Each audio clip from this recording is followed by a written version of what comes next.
ចាសសូមជម្រាបសួរលោកស្រីនាងកញ្ញាប្រិយមិត្តទស្សនិកជនជាទីគោរពសូមស្វាគមន៍សាជាថ្មីនៅក្នុងកម្មវិធីវេទិកាអ្នកដឹកនាំធុរកិច្ចឬក៏ C-Forum របស់ស្ថានីយ៍ទូរទស្សន៍អាស៊ីអាគ្នេយ៍ដែលនៅក្នុងសប្តាហ៍ថ្មីនេះទូរទស្សនិកជននឹងទទួលបាននៅ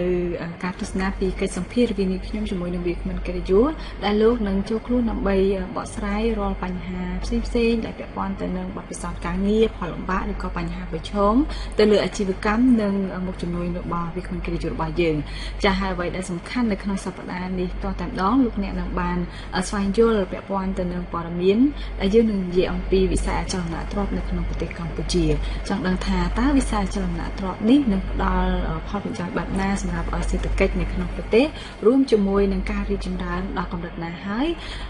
ដែលយើងនឹងនិយាយអំពីវិស័យអចលនទ្រព្យទាំងអស់នោះចាស់ទូរទស្សនិកជនជាទីគោរពនៅក្នុងសប្តាហ៍នេះលោកអ្នកនឹងបានជួបជាមួយនឹងវាគ្មិនកិត្តិយសរបស់យើងគឺវត្តមានរបស់លោកកឹមហៀងចាស់ដែលលោកគឺជាអគ្គនាយកនៅក្នុងក្រុមហ៊ុន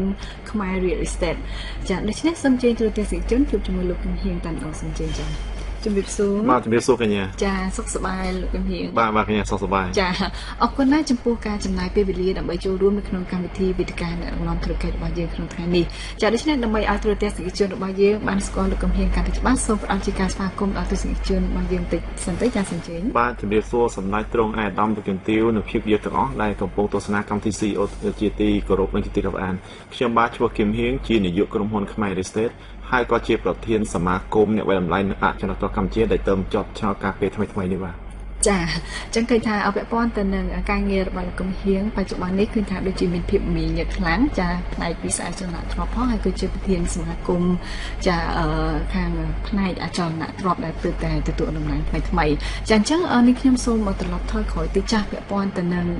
ដូចថាប្រវត្តិនិងការសិក្សាដូចជាប្រវត្តិនៃការងាររបស់លោកកឹមហៀងណាចែករំលែកជូនដល់ទូរទស្សនិកជនរបស់យើងផងថាមុននឹងលោកខ្លាយខ្លួនទៅជាអគ្គនាយកនៅក្នុងក្រុមហ៊ុនខ្មែរ Real Estate ប្រវត្តិនៃការសិក្សានិងការងាររបស់លោកឆ្លងកាត់បទពិសោធន៍យ៉ាងណាដែរចា៎បាទខ្ញុំបាទឈ្មោះកឹមហៀងមានស្រុកកំណើតនៅភូមិបវត្តលើឃុំបវត្តស្រុកចន្ទ្រាខេត្តសៀមរាបតែបច្ចុប្បន្នជាក្រុងបវត្តហើយខ្ញុំបានប្រឡងបញ្ចប់ថ្នាក់បាក់ឌុបឆ្នាំ1998នៅវិទ្យាល័យស្វាយរៀងបន្ទាប់មកក៏បានបន្តការសិក្សានៅភ្នំពេញចា៎ហើយឆ្នាំទី1ដែល98ដែលខ្ញុំមកដល់ភ្នំពេញគឺខ្ញុំបានប្រឡងចូលរៀននៅសាលារដ្ឋមួយចំនួនដែលជាលទ្ធផលគឺថាខ្ញុំប្រឡងចូលសាលារដ្ឋហ្នឹងគឺខ្ញុំប្រឡងធ្លាក់ទាំងអស់ហើយប្រឡងធ្លាក់ហើយយើងជាអ្នកនៅខេត្តជាភាពនៃការខ្វះខាតហើយក៏មិនបានទៅរៀនសូត្រថែមទេគឺខ្ញុំបានរកការងារធ្វើហើយការងារដំបូងដែលខ្ញុំបានធ្វើនៅភ្នំពេញយើងហ្នឹងដោយសារការនោះឆ្នាំ98ខែ8ហ្នឹងប្រឡងបាត់អុកភ្លាមក៏ខ្ញុំមកទៅហើយមកបាន3ខែប្រឡងតាមសាលារដ្ឋមិនជាប់ខ្ញុំខែ11ឆ្នាំ98នេះក៏ខ្ញុំបានការងារមួយធ្វើជាអ្នករត់តុគឺជាគេហៅថា waiter នៅក្លឹបកំសាន្តហើយខារ៉ាអូខេយើងធ្វើការតាំងពីម៉ោង6ល្ងាចទៅម៉ោង2ព្រឹកបញ្ចេញហើយធ្វើការបដាទៅក៏សំលុយបដាពេលហ្នឹងគឺខ្ញុំទៅរៀនភាសាខ្ញុំរៀនអង់គ្លេសនៅជប៉ុនណាអញ្ចឹងក៏បានលុយមួយចំនួនដល់ឆ្នាំ1999បានខ្ញុំមានលុយទៅចូលរៀនផ្នែកជំនាញទេសចរនៅសាកលវិទ្យាល័យជាគ្រប់គ្រងបាទចានេះគឺជាប្រវត្តិពាក់ព័ន្ធទៅនឹងការងារផងរួមជាមួយនឹងការសិក្សាផងព្រោះថាទោះបីជាការងារមានភាពលំបាកក៏ប៉ុន្តែនៅតែមិនភ្លេចការសិក្សាដែរចារហូតមកដល់ពេលបច្ចុប្បន្ននេះក៏បានខ្លាយខ្លួនទៅជាអគ្គនាយកនៅក្នុងក្រុមហ៊ុនខ្មែរ Real Estate ចាចង់ជំរាបសួរបន្ថែមដែរពាក់ព័ន្ធទៅនឹងក្រុមហ៊ុនខ្មែរ Real Estate យើងបង្កើតឡើងតាំងពីឆ្នាំណាមកដែរហើយចាដែលនិយាយមែនតែនទៅខ្ញុំបានអត់មានជំនាញខាងផ្នែកខាងដីធ្លីទេគឺគ្រាន់តែជាអ្នកសិក្សាដល់ពេលដល់ការឆ្នាំ2004នោះខ្ញុំក៏មានសំណាងដែលបានប្រឡងជាប់អាហារូបករណ៍ទៅរៀននៅបរទេសទៅរៀននៅកូរ៉េហើយក៏សួរឲ្យទៅរៀនយើងប្រឡងជាប់ហើយដល់ពេលមកវិញទៅក៏ខ្ញុំថាជាមនុស្សដែលថាចូលចិត្តរៀនភាសាបរទេសច្រើនហើយយើងអាចនិយាយភាសាបាន4-10ម៉ាត់ទៅនិយាយគេចូលចិត្តហើយគេស្រឡាញ់ដល់ពេលអញ្ចឹងទៅក៏មានមិត្តភ័ក្តិបរទេសច្រើនហើយចាចំនួនឆ្នាំ2005-2006ហ្នឹងភាគច្រើននៃអ្នកដែលមករកស៊ីដីធ្លីសោះខ្មែរយើងក៏កូរ៉េហើយចិនអញ្ចឹងក៏រាប់អានគេទៅគេចេះតែប្រើហើយកាលនោះខ្ញុំធ្វើការជារាជការជាគ្រូបង្រៀនខ្ញុំជាគ្រូបង្រៀននៅសាកលវិទ្យាល័យហើយដល់ពេលអញ្ចឹងគេរាប់អានយើងចេះតែដើរតាមគេទៅគេជាប្រើយើងចេះជួយគេទៅហើយក៏បានលុយអាពេលបានលុយខាងដីធ្លីគឺខ្ញុំមានអារម្មណ៍ថាខ្ញុំធ្វើជាគ្រូបង្រៀននៅសាកលវិទ្យាល័យមែនប៉ុន្តែកម្រិតដែលប្រាក់ចំណូលដែលបានមកបើភាពនឹងប្រាក់កម្រិតជាងសារនៃការទិញដីធ្លីខ្ញុំឃើញខុសគ្នាច្រើនអញ្ចឹងខ្ញុំក៏មានកំណត់មួយថាប្រសិនបើយើងរកស៊ីដីធ្លីលក្ខណៈមិនផ្លូវការអញ្ចឹងបានលុយមិនពេតប៉ុន្តែផែការដោយសារខ្ញុំជាមនុស្សមើលឃើញវែងឆ្ងាយខ្ញុំគិតថាបើយើងរកស៊ីជាអ្នកចង់និយាយថាជាអ្នកគួចជេរអត់មានក្រុមហ៊ុនទោះបីជាបានលុយច្រើនប៉ុណ្ណាក៏ដោយក៏មិនល្បីដែរច អញ្ចឹងខ្ញុំក៏បង្កើតក្រុមហ៊ុនមួយឡើងទៅហើយខ្ញុំមកកាន់ដំបូងហ្នឹងបើនិយាយមែនតើគឺมันជាផ្លូវការទេមានន័យថាខ្ញុំជាម្ចាស់ក្រុមហ៊ុនផងជានាយកក្រុមហ៊ុនផងជាបុគ្គលិកក្រុមហ៊ុនផងនិយាយយ៉ាងខ្លីក្រុមហ៊ុនមានតែខ្លួនឯងហើយ office ការងារសំទៅក៏អត់មានទេគឺយកផ្ទះខ្លួនឯងនៅជាក្រុងនោះធ្វើជាការឡាយហើយការងារដែលខ្ញុំធ្វើនោះបើនិយាយពីថ្ងៃបង្កើតដូចជាថ្ងៃ1ខែ1 2007អូចារហូតដល់ពេលនេះចង់ចូលជាង8ឆ្នាំបាទជាង8ឆ្នាំហើយអញ្ចឹងមានន័យថាឥឡូវនេះបើយើងទទួលស្គាល់ចំពោះក្រុមហ៊ុនខ្មែរ Real Estate គឺកំពុងតែមានការគ្រប់គ្រងនិងបានកំពុងតែបោះសម្លេងនៅក្នុងប្រទេសកម្ពុជារបស់យើងការពាក់ព័ន្ធទៅនឹងវិស័យអចលនទ្រព្យចាអញ្ចឹងពាក់ព័ន្ធទៅនឹងក្រុមហ៊ុនខ្មែរ Real Estate ចង់ឲ្យលោកកំហៀងជួយបញ្ជាក់ជូនផងថាយើងផ្ដោតសំខាន់ទៅលើសេវាកម្មអ្វីខ្លះនៅក្នុងនោះចា៎បច្ចុប្បន្ននេះក្រុមហ៊ុនខ្មែរ Real Estate ដែលឆ្លងកាត់រយៈកាលជាង8ឆ្នាំដំណើរការហ្នឹងឥឡូវបុគ្គលិកយើងមានជាង22នាក់ហើយចូល23នាក់ហើយបច្ចុប្បន្នបុគ្គលិកហើយយើងមានផ្នែកជាច្រើនចា៎ផ្នែកដែលរកប្រាក់ចំណូលជាប្រចាំនេះគេគឺផ្នែកខាងសេវាកម្មវាយតម្លៃសេវាកម្មវាយតម្លៃមានតែថាតិជនជាច្រើនគាត់មានទ្រព្យសម្បត្តិគាត់ត្រូវការជួយលុយធនាគារចា៎ហើយធនាគារមិនអាចកំណត់ថាទ្រព្យសម្បត្តិដីទៅផ្ទះតម្លៃប៉ុន្មានទេហើយភ្ញៀវក៏មិនអាចកំណត់បានដែរព្រោះបើគាត់កំណត់ដោយខ្លួនឯងវាអត់មានតម្លាភាពណាអញ្ចឹងធនាគារត្រូវការអាជ្ញាកណ្ដាលមួយដើម្បីកំណត់ថាតើផ្ទះដីតម្លៃប៉ុន្មានអញ្ចឹងគឺក្រុមហ៊ុនខ្មែរ Real Estate នឹងទទួលបានការងារជាច្រើនពីធនាគារទៅកម្ពុជាយើងពីផ្សេងៗគឺធនាគារចិនតៃវ៉ាន់ហើយធនាគារវៀតណាមនោះគេប្រើខាងក្រុមខ្ញុំច្រើនដើម្បីកំណត់ទ្រព្យសម្បត្តិនឹងចំទ្រព្យសម្បត្តិតម្លៃប៉ុន្មានក្នុងការផ្ដល់នីតិឲ្យភ្ញៀវហើយក្រៅពីវាយតម្លៃគឺយើងមានសេវាកម្មទៀតគឺទិញលក់ជួលអចលនទ្រព្យយើងមានទិញលក់ជួលដីផ្ទះវិឡាឃ្លាំងអីជាច្រើនហើយសេវាកម្មថ្មីទៀតគឺសេវាកម្មផ្នែកខុនដូបច្ចុប្បន្ននេះក្រុមហ៊ុនខ្មែរ Real Estate នឹងបានទទួលគម្រោងដ៏ធំមួយដែលមានតម្លៃទឹកប្រាក់$30 លានពីអ្នកយកទុនមកពីតៃវ៉ាន់ព្រោះអីដីដែលត្រូវសាងខុនដូនោះគឺខាងក្រុមហ៊ុនខ្មែរ Real Estate និយាយទៅគឺខ្ញុំបានអ្នកទិញដល់ពេលខ្ញុំបានជួយគាត់ទិញដីបានហើយគាត់ត្រូវការសាងសង់ដល់ពេលសាងសង់ហើ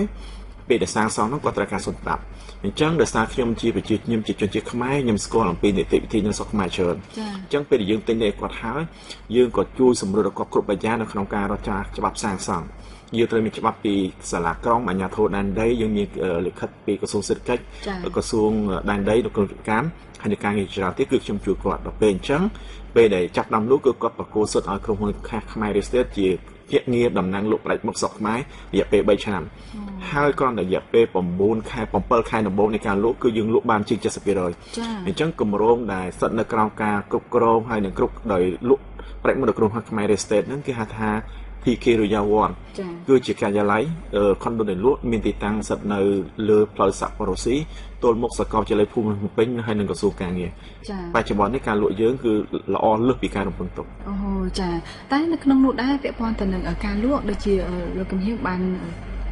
នជំរាបជូនបាយមិញអញ្ចឹងថាយើងមានការរំពឹងទុកនោះគឺល្អមែនទែនប៉ុន្តែក្នុងនោះយើងឃើញថាសម្រាប់វិស័យអចលនទ្រព្យនៅក្នុងប្រទេសកម្ពុជារបស់យើងក៏មានការកាត់ឡើងដែរសម្រាប់ក្រុមហ៊ុនដែលមានការផ្ដល់នូវសេវាកម្មផ្នែកអចលនទ្រព្យស្តៀងនឹងក្រុមហ៊ុនខ្មែរ Real Estate ដែរចាមានការពុតបារម្ភទេពាក់ព័ន្ធទៅនឹងការប្រកួតប្រជែងចាធម្មតាខ្ញុំតែងតែប្រាប់ពាក្យថាការប្រកួតប្រជែងធ្វើយើងកាន់តែរឹងមាំប្រសិនបើគ្មានការប្រកួតប្រជែងទេក៏គ្មានការរីកចម្រើនដែរខ្ញុំសប្បាយចិត្តនៅពេលដែលមានក្រុមហ៊ុនជាច្រើនទាំងខ្មែរទាំងបរទេសក៏បង្កើតឡើងហើយចូលរួមការប្រកួតប្រជែងប្រកាសថាការប្រកួតប្រជែងធ្វើឲ្យយើងបើសិនជាយើងមិនមានការរៀបចំល្អទេវាធ្វើឲ្យយើងធ្លាក់ចំណូលប៉ុន្តែសម្រាប់ខាងខ្ញុំសប្បាយចិត្តមាននៅពេលដែលមានគេច្រើនណាអញ្ចឹងគឺយើងពង្រឹងសមត្ថភាពហើយការដែលមានការប្រកាន់ច្រើនគឺយើងបានរៀបចំជាមុនហើយមិនមែនចាំដល់ពេលមានក្រុមហ៊ុនច្រើនបរទេសមកច្រើនមកខ្ញុំរៀបចំនេះយើងរៀបចំតាំង3ឆ្នាំមុនខ្ញុំដឹងខ្ញុំមានការមើលឃើញវែងឆ្ងាយថារយៈពេល3 5 10ឆ្នាំទៀតតើនិន្នាការវិស័យដីធ្លីសំណង់ខុនដូសេដ្ឋកិច្ចខ្មែររីកចម្រើនកម្រិតណាអញ្ចឹងយើងរៀបចំហើយអញ្ចឹងនៅពេលបច្ចុប្បន្នទោះបីជាមានការប្រជែងខ្លាំងប៉ុណ្ណាក៏ដោយ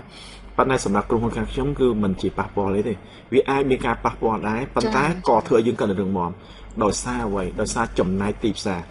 រធម្មតាក្រុមហ៊ុនមួយមិនអាចធ្វើអ្វីគ្រប់យ៉ាងទាំងអស់នៅលើពិភពលោកមានតែគោលការណ៍គោលឡើងមួយគត់ដែលលក់ឲ្យមនុស្សប្រភេទណាក៏បានឬក្រៅពីហ្នឹងគឺអត់មានទេអញ្ចឹងក្រុមហ៊ុនខ្មែរ Real Estate មិនអាចធ្វើសេវាកម្មដីធ្លីគ្រប់យ៉ាងបានទេអញ្ចឹងគឺយើងមានចំណាយទីផ្សារដ៏ជាក់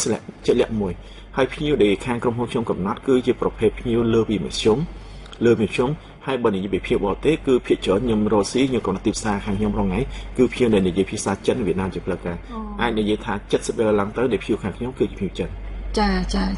ចឹងមានន័យថាជាភ្ញៀវបរទេសច្រើនដែលយើងទទួលបានសេវាកម្មពីខាងពួកគាត់មកវិញចាភ្ញៀវបរទេសដែលមកស្រុកខ្មែរហ្នឹងតាក់ទងដីធ្លីវាមានច្រើនជនជាតិណាវាមានតាំងពី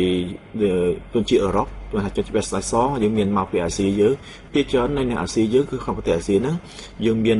តៃវ៉ាន់ដីកូសិង្ហបុរីម៉ាឡេភាគច្រើនពួកគាត់និយាយចិននេះអញ្ចឹងគឺជាភ្ញៀវមួយដែលខាងខ្ញុំចាប់អារម្មណ៍ច្រើនរីឯភ្ញៀវបរទេសមកចំនួនដែលជាជាតិអឺរ៉ុបមិនមែនជាទីផ្សារគោលដៅទេព្រោះអ្វីពួកគាត់ដែលមកភាគច្រើនគឺមកជួលគាត់ជាភាគច្រើននៃជនជាតិអឺរ៉ុបដែលមកស្រុកខ្មែរភាគច្រើនពួកគាត់គឺជាអ្នកធ្វើការអញ្ចឹងតម្រូវការគាត់គឺជួលផ្ទះនៅហើយពួកគាត់មិនមែនជាទីផ្សារគោលដៅដែលក្រុមហ៊ុនខ្មែរ Real Estate ចង់បានទេយើងខាងខ្ញុំចាប់អារម្មណ៍ខាងគេគឺភ្ញៀវអាស៊ានយើងដែលមកទិញដីឲ្យសាងសង់ចានេះគឺជាចំណុចដែលតាក់ទាញសម្រាប់ក្រុមហ៊ុនខ្មែរ Real Estate ប៉ុន្តែពាក់ព័ន្ធទៅនឹងចំណុចសំខាន់បន្ថែមទៀតចង់ឲ្យលោកកំហិនជួយបញ្ជាក់ជូនផងថាយើងមានចំណុចពិសេសនិងភាពខ្លាំងរបស់យើងត្រង់កន្លែងណាទើបធ្វើឲ្យមានអតិថិជនទាំងអាស៊ីទាំងអឺរ៉ុបគាត់មានការចាប់អារម្មណ៍និងមានទំនាក់ទំនងនិងផ្ដល់ទំនុកចិត្តមកលើក្រុមហ៊ុនខ្មែរ Real Estateធម្មតារ៉ូស៊ីបើខ្ញុំនិយាយថាអ្នកដែលរ៉ូស៊ីបច្ចុប្បន្នអ្នកដែលមានចំណេះដឹងច្រើនណាអ្នកដែលចេះក៏ច្រើនហើយអ្នកបកកាក៏ច្រើនប៉ុន្តែអ្នកដែលអាចឲ្យគេទុកចិត្តបានមានតិចអញ្ចឹងចំណុចខ្លាំងខាងក្រុមហ៊ុនខ្មែរ Real Estate ខ្ញុំតែងតែដាក់ទឿនខ្លួនឯងថាខ្ញុំមិនមែនជាអ្នកមានលុយច្រើនក៏មិនមែនអ្នកចេះខ្លាំងដែរមិនមែនបកកាជាងគេប៉ុន្តែយើងត្រូវបង្ហាញអំពីភាពថាវិជ្ជាជីវៈនិងភាពស្មោះត្រង់ជាគោលអញ្ចឹងរយៈពេល8ឆ្នាំដែលខ្ញុំបានបម្រើការងារក្នុងវិស័យដីធ្លីហើយមានទេជនជាច្រើនគ្រប់គ្រងពិសេសគឺភ្ញៀវបរទេសហើយភ្ញៀវដែលជាអង្គការលោកជំទាវធំនៅទីកម្ពុជាយើងគឺគាត់ប្រើប្រាស់សេវាកម្មខាងខ្ញុំដោយសារអ្វីដោយសារទី1គឺខាងខ្ញុំវិជ្ជាជីវៈខ្ញុំមិនដែលធ្វើការងារអ្វីដែលខុសពីវិជ្ជាជីវៈទេមានន័យថាការទិញលក់ជួលនិយាយពីលុយគឺមិនឲ្យមានបញ្ហាគឺយើងតាមវិជ្ជាជីវៈបើយើងនិយាយថា2+2គឺ4អត់មិនអាចលើសពីនឹងបានទេហើយជាមួយបរទេសគឺគិតយកមានន័យថាយើងធ្វើអ្វីគឺត្រូវមានកិត្តិយសផ្ដល់នូវសេវាកម្មដែលមានភាពរស់រាយរាក់ទាក់ទន់ភ្លន់ហើយបង្ហាញអត្តចរិតជាអ្នកដែលធ្វើការស្រឡាញ់ការងារគេស្រឡាញ់ចូលចិត្តអញ្ចឹងដែលយើងជោគជ័យបានដែលចូលលំនៅទីផ្សារបានគឺវិជ្ជាជីវៈនិងភាពស្មោះត្រង់វិជ្ជាជីវៈគឺជាដើមទុនរបស់ខ្ញុំសំខាន់បំផុតចាអរគុណច្រើនលោកជំនាញព្រោះថានេះគឺជាចំណុចដ៏សំខាន់ដែលអតិថិជនរបស់យើងឬក៏ភ្ញៀវមួយចំនួនដែលគាត់បានផ្ដល់ទំនុកចិត្តមកលើក្រុមហ៊ុនខ្មែរ Real Estate ព្រោះថាពាក់ព័ន្ធទៅនឹងក្រុមហ៊ុនជាច្រើនដែលបានបង្កើតហើយក៏មានក្រុមហ៊ុនមួយចំនួនក៏មានបញ្ហាហើយក៏អាចដួលរលំទៅវិញដែរត្រង់ចំណុចនេះដែរក៏ចង់អនុញ្ញាតជំរាបសួរលោកជំនាញដែរថាវាមានបញ្ហាឬក៏មូលហេតុអីបានជាដូចថាក្រុមហ៊ុនរបស់យើងវាអាចឈរជើងទៅបានមានរយៈពេលយូរអង្វែងមកហើយចាប៉ុន្តែយើងក៏លេចមើលមានក្រុមហ៊ុនមួយចំនួនក៏មានបញ្ហាប្រឈមទៅនឹងការបិទទៅវិញដែរតើតោះចំណុចនេះតើលោកអាចលើកឡើងថាពីមូលហេតុអីខ្លះដែរដែលធ្វើឲ្យមានបញ្ហាបែបហ្នឹងកើតមានកត្តាជាច្រើនដែលបង្ហាញឲ្យឃើញថាក្រុមហ៊ុនមួយជោគជ័យក្រុមហ៊ុនជាច្រើនបរាជ័យហ្នឹងវាមានរឿងច្រើនតើតោះស្ដីធ្លីខ្ញុំអាចថាក្រុមហ៊ុនដែលបរាជ័យសំខាន់ទី1គឺនិយាយពីចំណេះដឹងយើងចង់ជោគជ័យក្នុងមុខរបរមួយយើងត្រូវមានចំណេះដឹងគ្រប់គ្រាន់ទី2គឺបទពិសោធន៍សំខាន់ណាស់នៅក្នុងវិស័យការធ្វើអាជីវកម្មមានចំណេះដឹងមានផ្សោតហើយចំណុចទី3គឺទំនាក់ទំនងក្នុងសង្គមមានបុគ្គលិកខ្លះក៏ធ្វើការក្រុមហ៊ុនមួយហើយគាត់ឃើញមេគាត់ប្រធានគាត់រលុយបានក៏បំបែកក្រុមហ៊ុនទៅរកស៊ីប៉ុន្តែគាត់មិនបានឃើញថាតើដើម្បីជោគជ័យមួយគេត្រូវការពេលរយៈពេលប៉ុន្មាន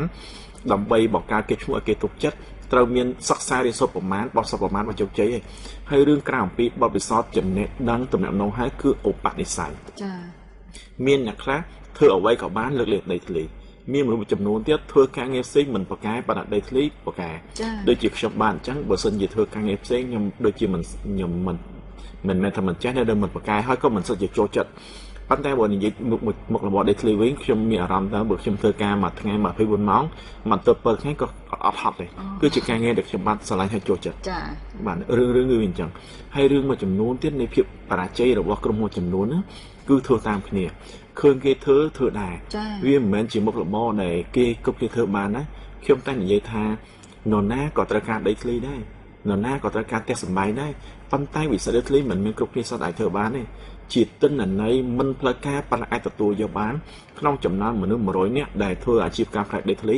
អាចមានយ៉ាងច្រើន2នាក់ដែលជោគជ័យ ក្នុងពីរអ្នកហ្នឹងគឺមានម្នាក់មានធំហ្មងអ្នកទៀតល្មមមកចាយមករស់សំរុំរីឯ 98% ហ្នឹងភាគច្រើនគឺគាត់នឹងបរាជ័យដោយសារមុខរបរដីធ្លីហ្នឹងចាអរគុណច្រើនដែរបានលើកឡើងពីចំណុចនេះចាដើម្បីឲ្យទូរទស្សនិកជនរបស់យើងមុននឹងគាត់ត្រៀមខ្លួនខ្លាយទៅជាម្ចាស់អាជីវកម្មឬក៏ចង់បើកនៅក្រុមហ៊ុនគាត់គួរតែសម្លឹងឃើញត្រង់ចំណុចណាលក្ខខណ្ឌកន្លែងណាដើម្បីធ្វើឲ្យអាជីវកម្មរបស់គាត់ទទួលបាននូវភាពជោគជ័យ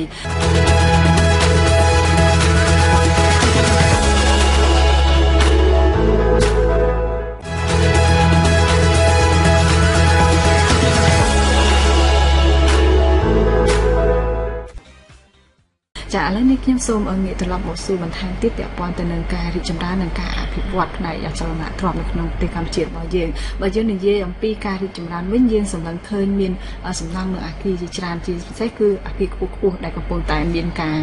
អភិវឌ្ឍនិងកំពុងតែមានការសាងសង់ហើយនៅក្នុងទីក្រុងរបស់យើងនេះចាពាក់ព័ន្ធទៅនឹងការរីកដុះដាលនៃអគារនិងសំណង់ខ្ពស់ៗនោះចង់ដឹងថាតើវាផ្ដល់ផលប្រយោជន៍បែបណាដែរទៅដល់វិស័យអចលនទ្រព្យនេះចាជាទូទៅយើងប្រើពាក្យថាលុយតាក់ទាញលុយអ្នកយុវជនទាំងអស់គាត់បន្តវិនិយោគដល់ប្រទេសណាដែលសេដ្ឋកិច្ចមានការចំណេញអន់ទេ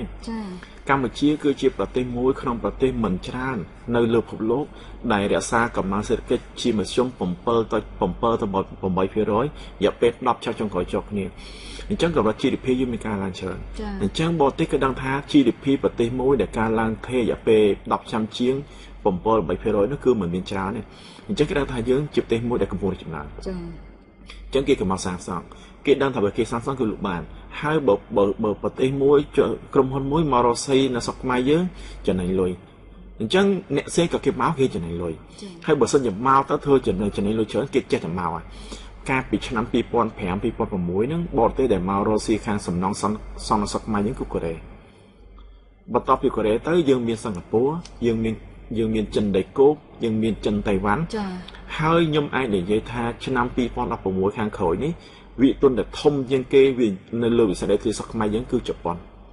អញ្ចឹង2005 2016គឺកូរ៉េយើងអាចថាជាស្ដេចដីធ្លីនៅស្រុកខ្មែរយើង2011 12 13គឺចិន14 15គឺសិង្ហបុរីនិងតៃវ៉ាន់ប៉ុន្តែខ្ញុំមើលឃើញតែ2016អ្នកដែលដាក់លុយច្រើនជាងគេវិនិយោគនៅស្រុកខ្មែរយើងគឺជប៉ុនរឿងហ្នឹងគឺវាមានការវិវត្តអញ្ចឹងចាអញ្ចឹងពីមួយឆ្នាំទៅមួយឆ្នាំវាមានការផ្លាស់ប្ដូរនៃការវិនិយោគចារវាងប្រទេសមួយដែលមានការចាប់អារម្មណ៍ទាក់ទងទៅនឹងការវិនិយោគផ្នែកអចលនទ្រព្យនៅក្នុងស្រុករបស់យើងចាអញ្ចឹងនេះគឺជាការទាក់ទាញមួយសម្រាប់អ្នកវិនិយោគនៅខាងបរទេសដើម្បីឲ្យមានការវិនិយោគទៅលើវិស័យអចលនទ្រព្យនៅក្នុងប្រទេសកម្ពុជារបស់យើងដែរចាមកវិញទៀតដែរលោកកំហៀងព្រោះថាថ្មីនេះយើងបានដឹងហើយថាលោកកំហៀងគឺទទួលបាននៅតំណែងថ្មីដែលជាប្រធានសមាគមអ្នកវិតម្លៃនៅអចលនទ្រព្យកម្ពុជាចាពាក់ព័ន្ធទៅនឹងសមាគមអ្នកវិតម្លៃនៅអចលនទ្រព្យកម្ពុជានេះថាយើងបង្កើតឡើងក្នុងគោលបំណងអ្វីដែរវាផ្ដល់អត្ថប្រយោជន៍បែបណាដែរទៅដល់វិស័យអចលនទ្រព្យនោះចាការពិតទៅសមាគមអ្នកវិតម្លៃនៅអចលនកម្ពុជានេះយើងបង្កើតឡើងតាំងឆ្នាំ2008ចាគឺយើងមានឆ្លងកាត់3អាណត្តិហើយខ្ញុំគឺជាប្រធានអាណត្តិទី4នេះហើយសមាគមនឹងគោលដៅបង្កើតឡើងគឺដើម្បីប្រម៉ែប្រមូលក្រុមហ៊ុនទាំងឡាយណាដែលមានអាជ្ញាប័ណ្ណពីក្រសួងសេដ្ឋកិច្ចហើយមានអាជីពខាងផ្នែកខាងសេវាកម្មទិញលក់ហើយនឹងវិតម្លៃយើងប្រមូលគ្នាជាក្រុមមួយបង្កើតជាសមាគមមួយ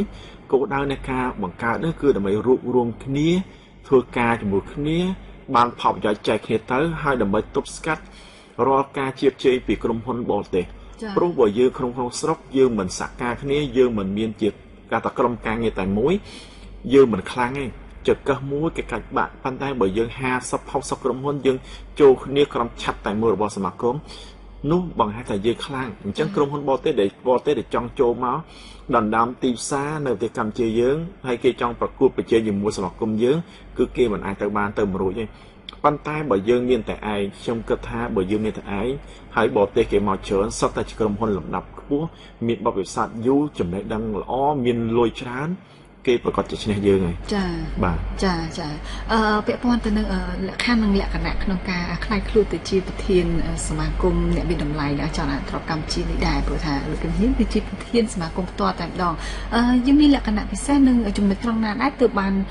សមាជិកនឹងជ្រើសរើសលោកជំនាញធ្វើជាប្រធាននៅក្នុងសមាគមចា ការពិតទៅលក្ខណៈសម្បត្តិហ្នឹងគឺភាគច្រើនមនុស្សជាច្រើនគឺអាចចូលបាននៅលក្ខណៈទី1គឺជាបុគ្គលដែលមានសញ្ជាតិខ្មែរចា៎ហើយមានសញ្ញាបត្របញ្ញាបត្រឡើងទៅមានបទពិសោធន៍ខាងវិស័យដីធ្លីសំរុំអញ្ចឹងក៏ដាក់បានហើយនៅពេលដែលចូលឈ្មោះហ្នឹងគឺមានដល់5គឺមានអគ្គនាយកក្រុមហ៊ុន5នាក់មិនមែនខ្ញុំមួយដែលចូលឈ្មោះជាលទ្ធផលគឺខ្ញុំបានទទួលការស្រឡាញ់រាប់អាននិងទុកចិត្តពីសមាជិកភាគច្រើនរបស់ខ្ញុំជាប្រធានមូលហេតុដែលគេបោះខ្ញុំជាប្រធានសមាគមហ្នឹងដោយសារតែគោលការណ៍មានតែយុទ្ធវិធីដែលត្រូវដឹកនាំសមាគមនៅក្នុងយុទ្ធនាការនៃការឃោសនាខ្ញុំបានបង្ហាញចំណុចមួយចំនួនដែលបង្ហាញថាប្រសិនបើខ្ញុំជាប់ជាប្រធានសមាគមហ្នឹងតើខ្ញុំត្រូវធ្វើឲ្យខ្លះហើយដោយសារតែខ្ញុំគឺជាសមាជិកស្ថាបនិកនៃសមាគមហ្នឹងតាំងពីឆ្នាំ2008មកអញ្ចឹងនៅក្នុងសមាគមខ្ញុំនៅតាំងពី2008មកនៅយូរហើយខ្ញុំដឹងពីចំណុចខ្លាំងចំណុចខ្សោយរបស់សមាគមខ្ញុំដឹងថាតើសមាជិកហ្នឹងចង់បានសមាគមធ្វើអីខ្ញុំដឹងថាតើចរន្តនៃការវិវត្តវិស័យដីធ្លីស្រុកខ្មែរហ្នឹងដើរកម្រិតណាខ្ញុំដឹងថាតើដើម្បីឲ្យសមាគមរីកចម្រើនកម្រិតណាយើងត្រូវធ្វើអីអញ្ចឹងដោយសារខ្ញុំដឹងពីចំណុចទាំងអស់ហ្នឹងហើយបាននៅក្នុងការឃោសនាហ្នឹងខ្ញុំបានបង្ហាញប្រាប់គេថាប្រសិនបើខ្ញុំជាប់ខ្ញុំមានការងារច្រើនដែលត្រូវធ្វើហើយអាចចំណុចទាំងអស់ហ្នឹងហើយដែលធ្វើឲ្យសមាជិកហ្នឹងគេជឿគេទុកចិត្តហើយគេបោះឆ្នោតខ្ញុំធ្វើជាប្រធានសមាគមចាចាអរគុណច្រើនលោកកំហៀងនេះខ្ញុំសូមអនុញ្ញាតជម្រាបសួរបន្ថែមទៀតពាក់ព័ន្ធទៅនឹងព័ត៌មានដែលយើងនិយាយពីវិស័យចំណាក់ទ្រព្យនៅក្នុងពេលខាងមុខចាជាពិសេសនៅពេលដែលសមាគមសេដ្ឋកិច្ចអាស៊ានចូលមកដល់ចានៅពេលដែលសមាគមសេដ្ឋកិច្ចអាស៊ានចូលមកដល់នឹងលោកគិតថាតើវិស័យចំណាក់ទ្រព្យនឹងទាញយកផលប្រយោជន៍នឹងដូចថាចំណុចល្អអ្វីខ្លះដែរនៅពេលដែលសមាគមសេដ្ឋកិច្ចអាស៊ានចូលមកដល់បានចា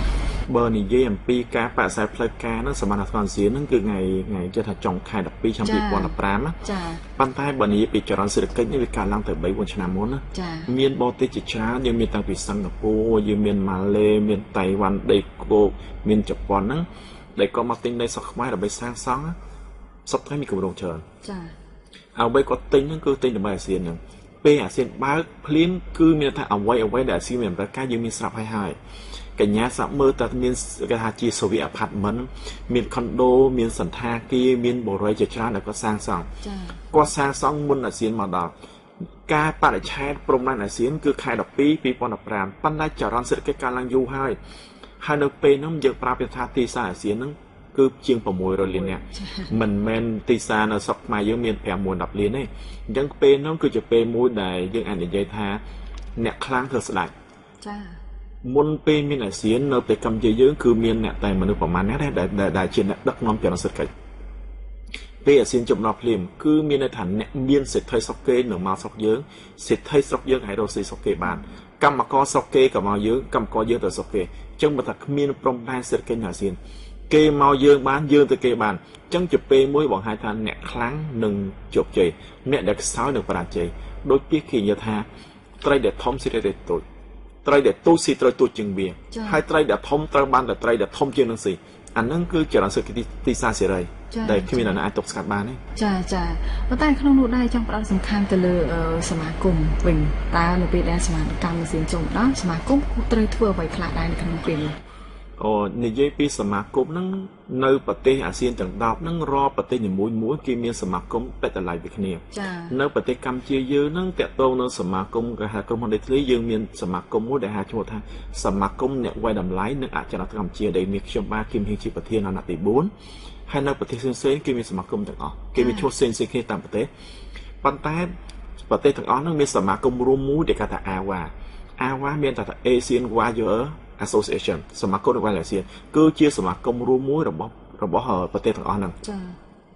ហើយឆ្នាំក្រោយ2016ហ្នឹងគឺជាពេលមួយដែលកងចាក់នៃអាវ៉ាមកដល់ស្រុកខ្មែរអញ្ចឹងឆ្នាំ2015គឺជាពេលមួយដែលប្រទេសកម្ពុជាយើងមានសំណាងបានធ្វើជាប្រធានសមាគមក្រុមហ៊ុនដីធ្លីអាស៊ានដែលហៅថាប្រធានអាវ៉ាហើយក៏ជាពេលមួយដែលខ្ញុំបាទជាប្រធានសមាគមស្រុកខ្មែរស្រាប់និងត្រូវបានធ្វើជាប្រធានអាវ៉ាដោយសារវត្តមានន័យថាខាងខ្ញុំបាទនឹងខ្លះជាប្រធានសមាគមអ្នកវាយតម្លៃអាស៊ានដែលស្វ័យប្រវត្តិពេលនោះយើងនឹងមានព្រឹត្តិការណ៍មួយដែលគេហៅថា AWA Congress គឺជាព្រឹត្តិការណ៍មួយដែលយើងរំពឹងថានឹងមានអ្នកចូលរួមមិនក្រោម500នាក់មកភ្នំពេញយើងរយៈពេល3ថ្ងៃហើយភាគច្រើននៃពួកគេគឺជាអ្នកដែលមានអាជីពវិជ្ជាជីវៈមូលបត្រតាក់ទងនឹងអចលនទ្រព្យមានតាំងពីអ្នកសាងសង់ condo apartment សន្តាគារ រមណីយដ្ឋានលក្ខណៈគាត់នឹងមកគាត់នឹងសិក្សាអំពីអ្វីដែលមានសំខាន់ជានឹងសិក្សាស្វែងយល់ឱកាសនៃការសហការគ្នានៅវិទ្យាពន្ធអាចថាគាត់មកសិក្សាពីយើងដើម្បីវិទ្យាសុខយើងហើយក៏ជាឱកាសមួយដែលយើងស្គាល់គ្នាយើងក៏អាចសម្លឹងថាតើនៅក្រៅពីខ្មែរអ្នកមានសុខខ្មែរគួរតែវិនិយោគទៅប្រទេសណាវិញដែរចាអរគុណច្រើនលោកជំហានពាក់ព័ន្ធទៅនឹងចំណុចនេះចាដែលជាចំណុចរស័ព្ទសម្រាប់បងប្អូនទស្សនិកជនរបស់យើងឲ្យគាត់បានទទួលនៅព័ត៌មានថានៅពេលដែលសមាគមកម្មសេដ្ឋកិច្ចអាស៊ានចូលមកដល់តើមានការប្រែប្រួលនិងការរីកចម្រើនយ៉ាងម៉េចខ្លះទៅលើវិស័យអចលនទ្រព្យប៉ុន្តែមួយចំណុចទៀតដែរសម្រាប់ប្រជាជនកម្ពុជារបស់យើងឥឡូវនេះគឺគាត់កំពុងតែមានការខ្វាយខ្វល់និងការយកចិត្តទុកដាក់ខ្លាំងដែរចំពោះវិស័យអចលនទ្រព្យអ្នកខ្លះគឺគាត់ខំប្រឹងសន្សំនៅលុយដើម្បីចាស្វែងរកនៅទីតាំងឬក៏គេអឋានខុនដូណាមួយដែលសមរម្យនិងល្អសម្រាប់គាត់ចាក្នុងនោះដែរនាងខ្ញុំចង់ឲ្យលោកគឹមហៀងផ្ដល់ជាព័ត៌មាននិងបទពិសោធន៍ខ្លះជូនដល់ទស្សនិកជនរបស់យើងពាក់ព័ន្ធទៅនឹងការស្វែងរកនៅសេវាកម្មអចលនទ្រព្យបែបណាដើម្បីឲ្យត្រឹមត្រូវដើម្បីកុំឲ្យមានហានិភ័យសម្រាប់គាត់ណាចាជាទូទៅអ្នកដែលទិញអចលនទ្រព្យមានប្រភេទផ្សេងគ្នាអ្នកខ្លះគេហៅទិញដើម្បីប្រើប្រាស់តខ្លួនមានន័យថាគាត់ទិញដើម្បីនៅអ្នកខ្លះទៀតគាត់ទិញដើម្បីវិនិយោគទិញហើយដើម្បីលក់តអ្នកខ្លះទិញហើយគឺដើម្បីបានប្រាក់ចំណូលទិញឲ្យទុកជួលអញ្ចឹងសម្រាប់ប្រជាជនកម្ពុជាយើងដែលចង់ទិញដើម្បីស្នាក់នៅអញ្ចឹងខ្ញុំប្រើជាភាសាមួយគឺសុំទិញនៅអចលនទាំងឡាយណាគម្រោងទាំងឡាយណាដែលមានប្លង់រឹងបច្ចុប្បន្ននេះដោយសារតែការផ្ដល់ព័ត៌មានពីអ្នកសាងសង់ទៅកាន់អតិថិជនហ្នឹងមានលក្ខណៈថាលាក់បាំងច្រើនចាអញ្ចឹងជារួមប្រសិនបើគម្រោងមួយជាបរិយាមួយដែលការសាងសង់ក្នុងនាមខ្ញុំជាអ្នកដែលមានបទពិសោធន៍10ឆ្នាំជាងក្នុងវិស័យដីធ្លីខ្ញុំស្នើឲ្យការសាងសង់ពេលលក់ជាបរិយាជាផ្ទះហ្នឹងសូមធ្វើប្លង់រឹងទៅឲ្យអ្នកទិញបានត្រឹមត្រូវហើយប្រសិនបើមិនមានប្លង់រឹងនេះសូមពិចារណាឡើងវិញព្រោះអីតាមច្បាប់ប្រទេសកម្ពុជាយើងម្ចាស់កម្មសិទ្ធិនៃចត្រគឺមានតែដីឯងអញ្ចឹងបើលើដីមានអីក្រុមដីអីគឺជាម្ចាស់ដីប៉ុន្តែបើយើងទិញគម្រោងមួយណាដែលអត់មានប្លង់រឹងទេមានន័យថាយើងបានជាម្ចាស់ដីមែនប៉ុន្តែមិនមែនជាម្ចាស់ផ្ទះប៉ុន្តែមិនមែនម្ចាស់ដីអញ្ចឹងថ្ងៃក្រោយអាចមានបញ្ហាកើតឡើងវាអាចកើតឡើងជាទូទៅវាអត់មានអ្វីកើតឡើងមែនរហូតដល់ពេលឥឡូវនេះប៉ុន្តែរយៈពេល3-5ឆ្នាំក្រោយយើងអត់ដឹងទេអញ្ចឹងបើសិនជាទិញប្រាប់តាស់តខ្លួនស្នើឲ្យគាត់ទិញគម្រោងណាដែលគេប្រាប់ប្លង់រឹងឲ្យគាត់រីឯប្រភេទភ្ញៀវខ្មែរយើងមួយចំនួនទេដែលគាត់ទិញដើម្បីវិនិយោគមានន័យថាបើនិយាយក្នុងភាសារុស្ស៊ីយើងប្រើវាថាវៃលហាត់ដល់លហាមានន័យថាបុរីមួយចំនួនគាត់ប្រកាសគម្រោងលក់ភ្លាមគឺគាត់កត់លុយឲ្យ3-6ខែគាត់ដាក់លក់វិញអញ្ចឹងក៏ជាគម្រោងមួយល្អដែរគាត់តែប្រសិនបើទីផ្សារដែលមានមនុស្សប្រភេទនឹងច្រើនវានឹងធ្វើទីផ្សារនឹងហើមមានន័យថាទិញមែនអត់នៅទេចាអញ្ចឹងតម្លៃនឹងត្រូវឡើងដល់ស្វ័យប្រវត្តិវាអាចប្រឈមនឹងបញ្ហាច្រើនហើយក៏មានភ្ញៀវមួយចំនួនទៀតដែលគាត់មានលុយហើយគាត់ទិញដើម្បីទុកជួលគឺជាប្រភេទភ្ញៀវដែលល្អភាគច្រើនភ្ញៀវដែលទិញទុកជួលគឺគាត់ទិញនៅលុយសុទ្ធគាត់ទិញលុយសុទ្ធអញ្ចឹងគាត់ទិញទុកជួលគេបានផលចំណេញច្រើនហើយបញ្ហារឿងមួយទាក់ទងលុយជួលហ្នឹងប្រទេសកម្ពុជាយើងអាចត្រូវទ្រព្យលុយជួលហ្នឹងភាគច្រើនចំណូលបានតែ3-4% នៃទ្រព្យទៅទិញឯងមានន័យថាបើគាត់ទិញផ្ទះ 100000 ចំណូលជួលយ៉ាងច្រើន300 200-300ក្នុងខែវាតិចប៉ុន្តែវាក៏ល្អម្យ៉ាងដែរចាអរគុណច្រើនបញ្ជាក់មួយចំណុចទៀតដែរចាព្រោះថាតាមការវិតម្លៃរបស់លោកសប្តាហ៍នេះសម្រាប់ប្រជាជនកម្ពុជារបស់យើងតែគាត់ផ្ដោតសំខាន់ទៅលើសេវាកម្មដូចថាផ្នែកអចលនទ្រព្យហ្នឹងទៅខាងដូចថាផ្ទះល្វែងបរិយឬក៏ខាងខុនដូចាបើនិយាយអំពីប្រជាជនកម្ពុជាយើងហ្នឹងបច្ចុប្បន្នយើងអាចតាមដែលខ្ញុំក៏ធ្លាប់ធ្វើការស្ទង់មតិគឺមានប្រជាជនប្រហែលជាជាង 70% នៅតែរក្សាទម្លាប់ផ្ទះល្វែងវិឡាព្រោះមានប្រជាជនប្រហែលជា 20% ទេ15% ដែលគាត់បង្ហាញថាគាត់ស្រឡាញ់ខុនដូហើយមានប្រហែល 10% ហ្នឹងគឺគាត់ថាមិនសំខាន់ខុនដូឬវិឡាព្រោះសំខាន់ទីតាំងអញ្ចឹងនិន្នាការហ្នឹងដោយតាមបទពិសោធន៍ដែលយើងរៀនពីបរទេសមកហ្នឹងបង្ហាញឃើញថាឥឡូវនេះការលក់ខុនដូភាគច្រើនខ្មែរនឹងអត់សូវទិញទេបរទេសទិញចា៎ហើយអ្នកដែលទិញនៅខុនដូរាល់ថ្ងៃភាគច្រើនគឺបរទេសនៅច្រើនខ្មែរនៅតិចបុរីផ្ទះល្វែងវិឡាព្រោះនឹងខ្មែរនៅច្រើនប៉ុន្តែនិន្នាការនឹងរយៈពេល10ឆ្នាំក្រោយនឹងប្រឆ្លាស់មកវិញខ្ញុំអាចនិយាយបានថានៅក្នុងខុនដូរយៈពេល2ឆ្នាំទៀតត្រឹម2018យើងមានខុនដូប្រហែលជា100000 unit 100000ផ្ទះអញ្ចឹងអ្នកដែលទិញខុនដូភាគច្រើនគឺ70% ឡើងទៅគឺបរទេសខ្មែរយើងមានតិចប៉ុន្តែត្រឹម10 ទៅ15ឆ្នាំក្រោយ อัตราในการสนับสนุนคอนโดนึงไปจรามาวิ่งเงี้ยในท่าดอกเพชรนำเขาเนี่ยได้สนับสนุนคอนโดพิจารณาพอดคือไปบอเตนติสู้ให้เอาไว้บานเจ็บไปจะบอลนี้ลุบอเตนจะให้ขมายตินติดอกช่างขอยขมายในเชิญบอเตนติวิ่งอันนั้นก็ได้สนับกับพิบดิจำนวนในตีกรองประชิดยุ่งยิ่งการเชิญตีกรองอัดการทอมแรงมาโตการเชิญจังปัญหาได้ประชงได้ตระดับสลายจีบนต้นสมปีสนารัฐบาลคือพลอยเหตุท่าในการป้อนสำคัญนะกันยาสักเกิดเมื่อปลอดสันเบอร์จิตตุเตอร์ในคลองบุไรคือเกมมันได้ซองในกระดาษกรองไหมปลุกซองบุไรกระดาษกรองคือมันได้เตอร์โรยวิทลายขึ้นในเต็งจังก็เตอร์ติงได้เดี๋ยวมีน้ำลายทูทลายจีกรองมาสั่งให้ปลอดสันเบอร์จาราจอเยื้องแลนมาโตกันในเฉินจำง่ายเถื่อกาจำนายปิวเรือเถื่อกาปีเตะเตอร์อะไรเถื่อกาจำง่ายตับปรามตับหมกเพกโลจำนายหมกเมากันละจังตาเธอยังไม่กดปะบะเบอร์จำนายปิวเรือยูได้ถึงนะก็ประกอบเจนในกระดาษกรองการด่ากร้องเบอร์ส่วนใหญ่ก็ตึงเตะก็อัดมีโลจิงกรุ๊ปนี่มีแต่คอนโดจังเนี่ยไปดับช่องกล้าวนับเป็นได้กับน้ำปีจิจวนพรมเป็นยังลานบุญเลียนเชียงบุญแผมเลี้ยนพลายมโตการเฉินมโตลาการเฉินที่จะเป็นมูได้ตีซาคอนโดมีน้ำราคาบวกให้จิตตู้เตยเทียบแตะตรงเท่านั้นตุ่มรอบเนี่ยจิจวนคำชี้ยืงมันเลือกจำนวนในทางบุญจัดประมวลจิเฉินก็มีโกนเฉินครูซาโมมีโกนแผมประมวลเพื่อเนี่ยจึงธรรมดาปัญหาสำหรับประชาชนเยอะในเมียนอายุโขม30 ชั้นแต่ก็ริบก้าพิจารณาก็คือมีคนภาย10 ปีมวยปีต่อไปเห็นจังก็มีตำราการแต่ทอมเองจังคอนโดแต่เมียนปีประตูเบ่งโต๊ะคือกุญแจหนักกว่า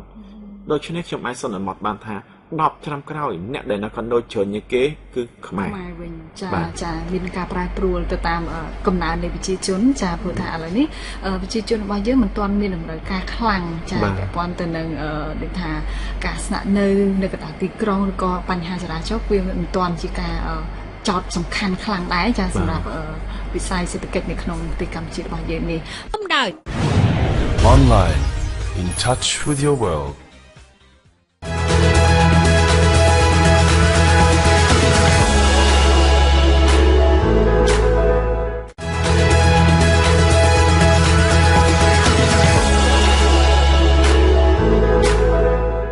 แต่ขนมหนุดได้เรากำเฮียงตาโลกอาจมีการเปรียบเทียบเตะระเบียบประเทศแต่กระปงมีการอภิวัตในประเทศกำปงแต่อภิวัตโดยจีบติกรรมจิตบาย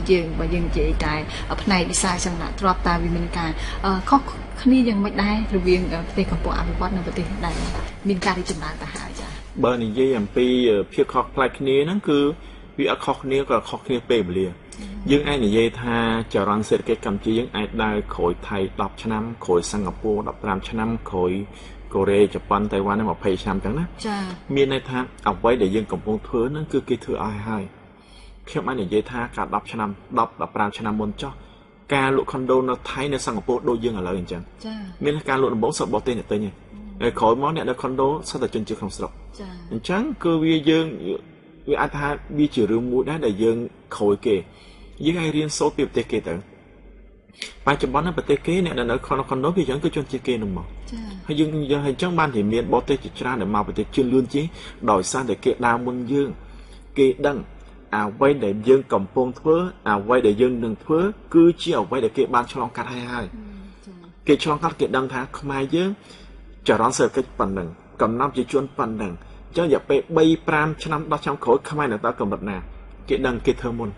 จังเกบ้านโจเจให้สับไงนี่ยังมีโมตนาเพียบจำพวกวิสัยสำนักในสักมาเยอะคือมีการลังกูก็สมควรให้ยังมีฉบับโมเดลออกฉบับยังกูอ่านงานไอบอเตติงคอนโดสักมาบ้าน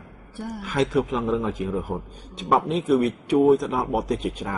เพราะไอ้ยังมีฉบับกำหนดโมคือมันไอบอเตติงได้ให้คือฉบับโมออกมาแต่คือยังคอนโทรล100%คือมันเตออ่านงานไอบอเตติงได้สักมาจะได้ขาดคล่องรูปเพียบหน้ากระดาษติงคอนโดบ้านติงคอนโดบ้านนั่นเธอบอกติงก่อนมาสักมาโชว์ติงคอนโดวิเกมมาสักมาติงคอนโดกี่จะลอยมาเกมมอนเนอร์จังลอยเกมโชว์สักมาติงฮะเกมมอนเนอร์จังเกมปลาหลุดทอสักยังเชิญวิจุ่มเลยเสียกันยังดีจุ่มรังจะเอาคนจราในชนิดนี้ខ្ញុំនឹងសូមបញ្ចប់សំណួរត្រឹមតែប៉ុណ្ណេះនេះខ្ញុំសូមត្រឡប់វាសួរពីព័ត៌មានពាក់ព័ន្ធទៅនឹងសមាគមអ្នកវិទ្យាល័យដែលចលនាត្រកកម្ពុជាវិញចាផែនការទៅមុខตาสำหรับสมาคมมีแผนการอย่างน่าได้ในปีใดทั้งอนาคต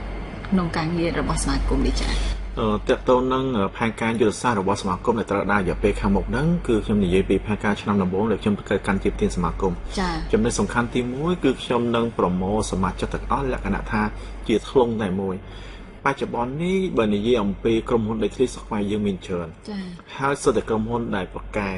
ប៉ុន្តែចំណុចខ្សោយរបស់ពួកគាត់គឺប្រកែតែឯងខ្ញុំតែងនិយាយពាក្យថាក្រុមហ៊ុនស្រុកខ្មែរយើងភាគច្រើនដូចជាខ្សាច់ក្នុងចានមានន័យថាគឺมันអាចជាប់គ្នាបានអញ្ចឹងក្នុងនាមខ្ញុំជាប្រធានសមាគមគឺខ្ញុំត្រូវតែភ្ជាប់ទំនាក់ទំនងពួកគាត់ជាប់ទំនាក់ក្នុងគឺយើងត្រូវតែសហការគ្នាមិនអាចខ្លួនយើងខ្លាំងតែឯងទេព្រោះអីទីផ្សារបច្ចុប្បន្នហ្នឹងអ្នកដែលខ្លាំងតែឯងភាគច្រើនខ្សាច់ទុនអញ្ចឹងខ្ញុំនឹងធ្វើយ៉ាងម៉េចសហការពួកគាត់ជួបជុំគ្នាប្រចាំអញ្ចឹងក្នុងនាមជាប្រធានសមាគមនេះគឺខ្ញុំនឹងបង្កើតព្រឹត្តិការណ៍ជាច្រើនឲ្យគាត់ជួបជុំគ្នាដើម្បីសហការគ្នាទៅហើយរឿងមួយទៀតដែលខ្ញុំតែងនិយាយចំពោះបុគ្គលិកនៅក្នុងសមាគមឬក៏សមាជិកហ្នឹងនិយាយពីការអប់រំគ្មានប្រទេសមួយណាគ្មានវិស័យមួយណារីកចម្រើនដោយគ្មានការអប់រំទេសពថ្ងៃនេះអ្នកដែលបម្រើការក្នុងផ្សារដីធ្លីច្រើនណាស់ហើយសតតែជាអ្នកធ្វើការតាមបទពិសោធន៍ពីដើមមានតែយើងខ្មែរដូចគ្នាយើងប្រគល់ប្រជែងគ្នាបទពិសោធន៍ទទួលយកបានព្រោះអីខ្ញុំមិនចេះអ្នកឯងមិនចេះអញ្ចឹងយកបទពិសោធន៍ប្រគល់បទពិសោធន៍ប៉ុន្តែកុំភ្លេចថានៅពេលអាស៊ានបើកទ្វារហ្នឹងគឺបរទេសគេមកគេមិនមែនមានតែបទពិសោធន៍ទេគេមានទាំងបទពិសោធន៍ហើយគេមានតែចំណេះដឹងហើយនឹងបច្ចេកវិទ្យាចា៎អញ្ចឹងការងារក្នុងឆ្នាំដំបូងដែលខ្ញុំត្រូវធ្វើគឺខ្ញុំនឹងសហការជាមួយនឹងគ្រប់អង្គភាពឯកជនទាំងអស់យើងនឹងបង្កើតសាលាវិជ្ជាជីវៈមួយតាក់ទងនឹងវិស័យដីធ្លីគឺយើងនឹងបង្កើតសាលាហ្នឹងដើម្បីផ្ដល់នៅវគ្គសិក្សាមួយតាក់ទងនឹងសេវាកម្មទិញលក់ហើយនឹងវិលតម្លៃអចលនទ្រព្យចា៎ហើយខ្ញុំបញ្ជាក់ថាសាលាហ្នឹងគឺមិនមែនសមាគមអ្នកវិលតម្លៃនិងភ្នាក់ងារธุរកម្មជាអ្នកបង្កើតទេយើងគឺជាអង្គភាពជាសមាគមមិនមែនជាអ្នករស់ស៊ីទេចា៎ក្រុមហ៊ុនដែលជាសមាជិកគឺជាអ្នករស់ស៊ីប៉ុន្តែសមាគមមិនមែនអ្នករស់ស៊ីទេប៉ុន្តែដោយសារសមាគមមានក្រុមហ៊ុនជាច្រើនដែលជាសមាជិកអញ្ចឹងបច្ចុប្បន្ននេះគឺយើងកំពុងតែសិក្សាអំពីសាលាមួយចំនួនដែលគាត់មានតាំងពីសាលាក្នុងស្រុកសាលាមកពីសិង្ហបុរីសាលាមកពីថៃគាត់មានបំណងសហការជាមួយសមាគមដើម្បីបង្កើតវគ្គហ្នឹងហើយខ្ញុំកំពុងសិក្សាថាតើយើងត្រូវសិក្សាទាំងអស់រហូតដល់ថ្នាក់ខ្ញុំបានប្រជុំជាមួយនឹងក្រុមប្រឹក្សាពិបាលប្រជុំជាមួយនឹងកម្មការប្រតិបត្តិថា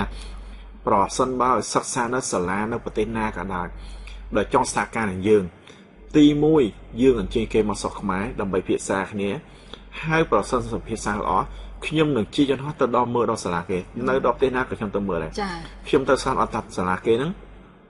ពិតឬមិនពិតមានពិតអត់មានឈ្មោះអត់បើពិតយើងសហការគ្នាហើយយើងអត់ចង់បានអ្វីទេគឺយើងចង់ឲ្យគេមកបង្រៀនយើងឲ្យចេះចា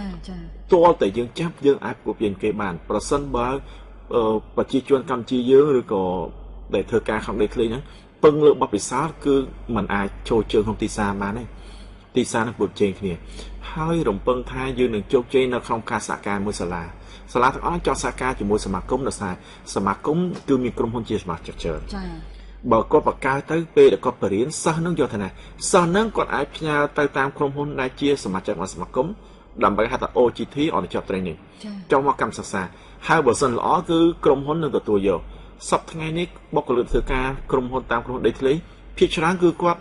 អត់មានចំណេះដឹងខាងផ្នែកដីធ្លីទេចា៎គាត់រៀនខាងផ្នែកអីគ្រប់យ៉ាងចា៎ប៉ុន្តែហេតុអ្វីបានយើងទទួលយកគាត់គ្មានជំរើសខ្ញុំគេទាំងអស់គ្នាសិតតែចង់បានបុគ្គលិកដែលមានជំនាញវិជ្ជាជីវៈខាងផ្នែកដីធ្លីចា៎ប៉ុន្តែយើងរកណាបានបើសុខភាពអត់មានសាលាផងហើយជាច្រើនឆ្នាំហើយខ្ញុំដឹងថាតាំងពីប្រធានសមាគមទី1ទី2ទី3គាត់ព្យាយាមណាស់គាត់ខំណាស់ប៉ុន្តែជាលទ្ធផលគឺការជជែកមួយចំនួនគឺមិនអាចបរាជ័យបានជោគជ័យដោយសារច្រើនយ៉ាង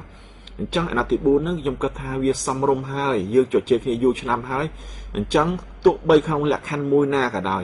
ខ្ញុំត្រូវតែឲ្យមានសាលាមួយដ៏ត្រឹមត្រូវមួយនៅស្រុកខ្មែរដើម្បីបង្រៀនកូនខ្មែរយើងឲ្យចេះមានចំណេះបើសិនយើងមិនចាំចំណេះយើងពិបាកនៅគូជែកជាមួយអាស៊ានអានោះរឿងសំខាន់មួយដែលយើងត្រូវតែមានហើយរឿងមួយទៀតឆ្នាំក្រោយយើងធ្វើជាប្រធានអាវ៉ាហ្នឹងគឺជារឿងមួយដែលយើងរៀបចំហើយមានអ្នកខ្លះគាត់សួរខ្ញុំថាតើទទួលអាវ៉ាចំណេញអីចាធម្មតាគេមកយើងគឺយើងត្រូវតែបង្ហាញអ្វីជាលក្ខវិជ្ជមានដែលកັບជាគេមើលកញ្ញាគិតមើលមានអ្នកមាន 500នាក់មកស្រុកខ្មែរយើងដើម្បីចូលរួមកម្មវិធីអាវ៉ាណាគឺជាពេលមួយដែលយើងត្រូវធ្វើគេថា promotion ការសប្តាហ៍កម្ពុជាយើងបង្ហាញជាលក្ខណៈវិជ្ជមានអ្វីយើងមានសន្តាគារយើងមានខុនដូយើងមានបូរីយើងមានវិស័យទេសចរយើងមានអង្គរវត្តយើងមាន Chase Mart គឺរបស់ច្រើនដែលយើងត្រូវផ្សព្វផ្សាយគេមកយើងតាក់ទងដីធ្លីមិនពិតប៉ុន្តែយើងត្រូវបង្ហាញមិនមែនគ្រាន់តែខាងដីធ្លីសំណង់អាគារទេយើងបង្ហាញពីវប្បធម៌យើងបង្ហាញពីប្រជាជនយើងគាត់តែពេលហ្នឹងប្រកាសជាមានសារព័ត៌មានជាច្រើនលក្ខណៈពិភពលោកគេនឹងមកអញ្ចឹងជាឱកាសមួយដែលយើងនឹងបង្ហាញគេថាខ្មែរយើងគឺចំណាត់កម្រិតណាចាអញ្ចឹងឃើញថាពេលវេលានៅក្នុងកម្មវិធីរបស់យើងគឺជាតែរំកិលទៅមុខហើយនេះខ្ញុំសូមចាប់ពីសម្ភារត្រឹមតែប៉ុណ្ណេះចាស់ប៉ុន្តែមុននឹងជម្រាបលាពីទូរទស្សនិកជនលោកកំហៀងមានអ្វីដើម្បីជាការផ្ដាំផ្សាយបន្ថែមទៀតទេចាសូមអញ្ជើញជាចុងក្រោយនឹងក្នុងនាមខ្ញុំបានជាប្រធានសមាគមអ្នកវិលតម្លៃនៅក្នុងកម្ពុជាហើយជាអ្នកមានបទពិសោធន៍យូរឆ្នាំក្នុងវិស័យហ្នឹងខ្ញុំបានជាមានជាយោបល់ខ្លះដល់ប្រជាជនកម្ពុជាយើងមួយចំនួនហ្នឹងតាក់ទងនឹងការរស់ស៊ីដីធ្លីខ្ញុំគ្រាន់តែជម្រាបថាឃើញគេរស់ស៊ីមានបានតែសារដីធ្លី